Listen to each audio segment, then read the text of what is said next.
Hello, and welcome to the first interview, K12 OER, and today we are talking with Maureen Crawford. Maureen, can you please introduce yourself? Hi, my name's Maureen Crawford, obviously, and I'm currently working on a master's in communication technology. I work for a large public school board in leadership development, and I also have a really strong roots in the home education area. I was home education consultant for board for 10 years, and I also home educated my own children for part of their schooling. So that gives you a little bit of a context of where I am coming from. Thank you. So what do you think the big issues for education are? And I guess try to be as specific as possible. So maybe choose one or two, in your opinion. Yeah. Well, for me, it's all about abundance. So traditionally, there was sort of a set standard that people needed to learn. Certainly when my parents went to school, and to a certain extent when I went to school, these were the things that an educated person learned or knew about. And we've just had this explosion of access to information, of building information, of there being more out there. And so we've moved from a sort of scarcity model to an abundance model. And I think in many respects we're still operating on scarcity. Just these people know, or this silo over here is the be-all and end-all, or the grand authority on something, and it's so much more open. And that really has ramifications for things like ownership, because if you're living in an environment of scarcity, then it's really important that you hoard a little bit just in case there isn't enough at certain times, and you own all of this, and that you have walls around it. So we've gone into abundance, and I don't think to a large extent we've really figured that out, how to do that dance of abundance. There's more than you can possibly handle, so to really get caught up with ownership and with walls and with abundance, because there's so much, there's also a sense of fluidity and of movement. And I've got a really great quote that comes from John C. Brown and Douglas Thomas in their book, A New Culture of Learning. And that's talking about learning as whitewater learning. And the quote says, "The ability to acquire useful knowledge and skills while at the same time practicing them in an environment that is constantly evolving and presenting new challenges is what the new challenges in education are all about." It's whitewater learning. It's abundance, and it's fast, it's moving, and it isn't contained. It's very fluid. I really like your analogy there. So in your analogy of this abundance, this idea of abundance, where does an open strategy intersect with those needs, in your opinion? And an open strategy meaning anything from pedagogy, practices, resources, anywhere you think open strategy could be integrated. Well, I think that abundance in sharing, abundance in relationships, abundance in community, and in not getting so caught up with ownership. So we go back to ownership and to open licenses, to saying there really is, well, I'm going to backtrack a tiny little bit. With computers and with the internet, copying is so easy. I mean, copying is a no-brainer. So as soon as you can copy, and you can make 1,000,000 copies out of a single digital piece of information, it's not like the copies get worse and worse with each one that gets made. They're exactly the same. It doesn't matter what your numbers are. So you've got this incredible abundance, but you can't keep it in that ownership jar. So when you can't keep something in an ownership jar very well, then I think that sharing and being open with your resources just makes sense. So you're riding this flow. You've got a fluid piece, and it's the movement that is what you need to be concerned about, not the ownership. So being really present, and where are you now, what do you need to do, and you should be able to use any of those things out there, as opposed to saying, well, you can't touch that because that belongs to somebody, or you can't do this because it's hidden behind a firewall, and because you need this many passcodes or whatever to get to it.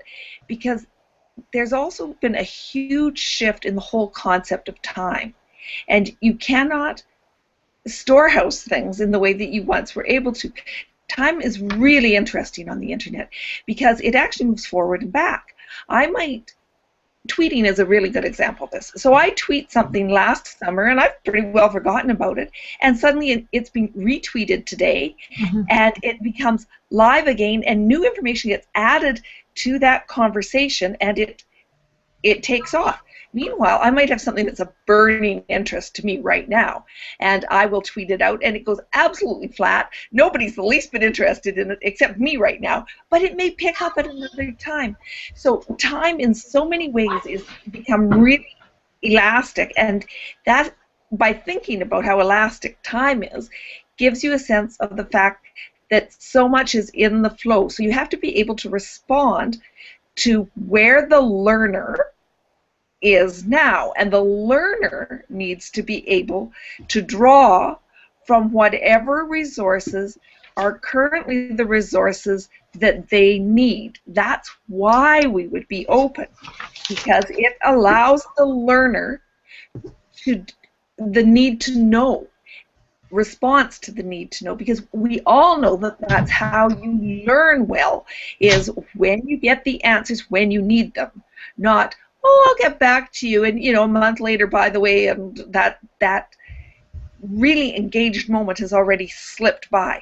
So open resources have to be available when the learner has the need to know, and that's really difficult to prejudge. So it's critical that resources are open, otherwise you are in a much more siloed and static situation where I feed you so much at a time so that you can acquire it in a very linear fashion, and we know that leads to all sorts of disengagement on both the part of, well, on the part of all the learners, because there's less and less differentiation between who the learner is and who the teacher is.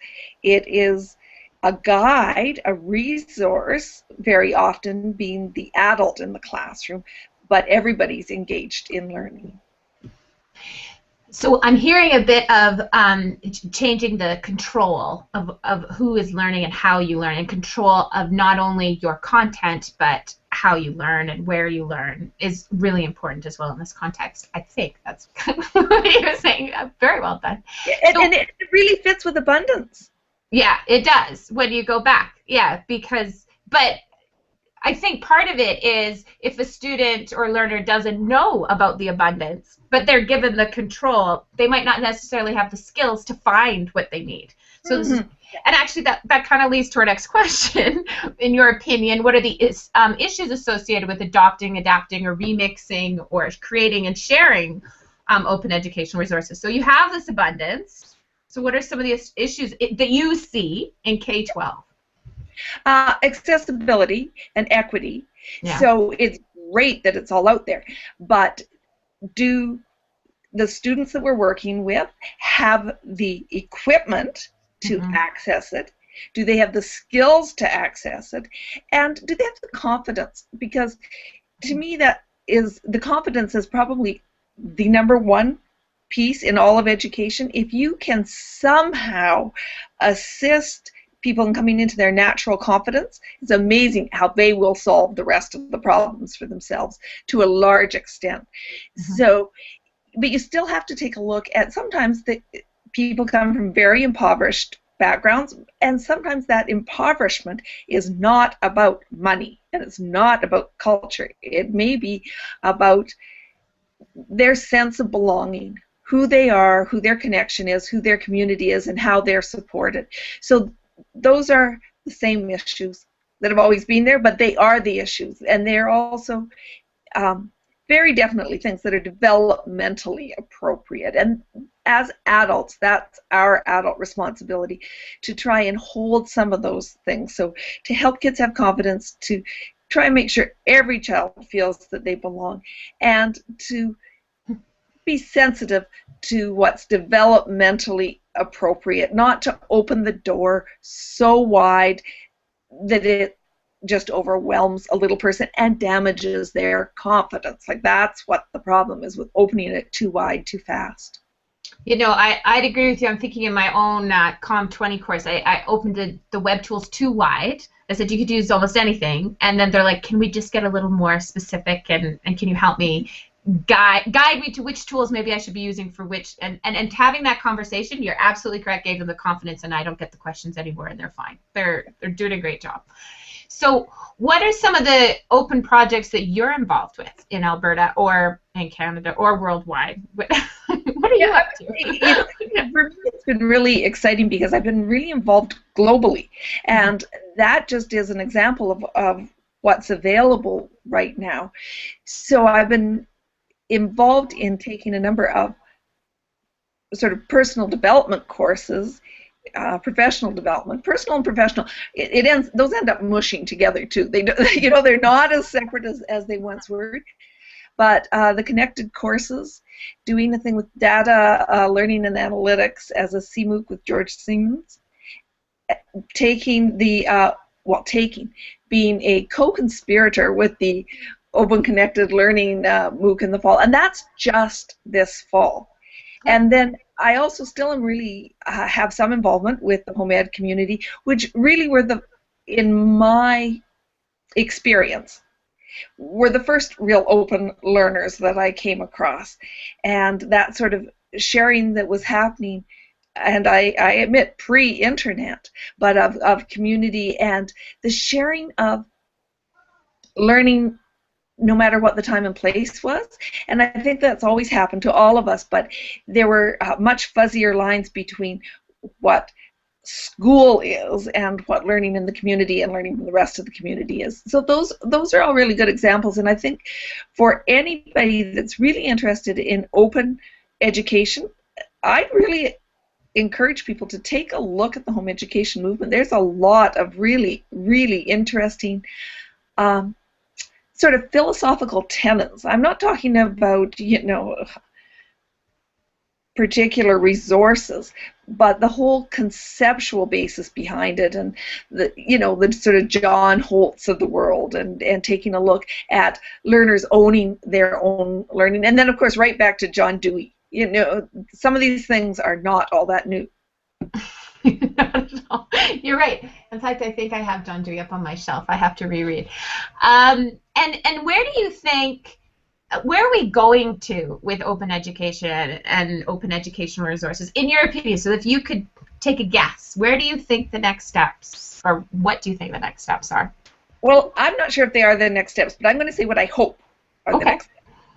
And what I hope are the next steps is that we really ground ourselves in community and we erase some of those age boundary lines, so that there are lots of older, lonely people, and lots of older, not lonely people out there as well. But I don't like what is often referred to as the age ghettoization that happens so dominantly in K-12. And I really hope that it's learning anywhere, any time, any place, and that as a society, responsible adults are open to really engaging in K-12ers, in that age group. I mean, one of the things that, as a home educator, always distressed me is if I was with my kids and it was, Tuesday afternoon and we were off somewhere and people say, shouldn't they be in school? And if you explored that a little bit more, it was sort of, these environments should be child-free at this time of day, is sometimes what was behind that. And to me, that's so wrong. We should all be assisting one another.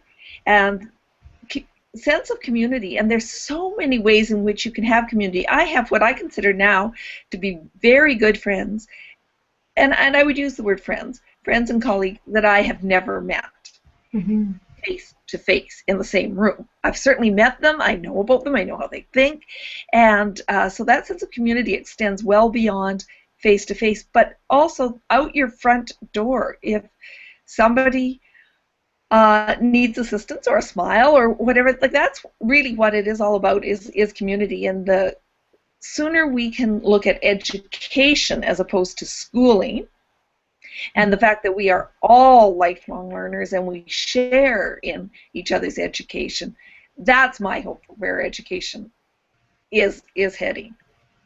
Well, I certainly hope that you get that hope in the next year, and it's great that we're doing this in December so you can think about the holiday season and what is to come. Thank you very much, Maureen, and I look forward to chatting with you on this topic and others in the future. Well, thank you. I appreciate having the honor to be able to just sort of explore some of my thoughts and share some of what I think is quite important. Great. Thanks.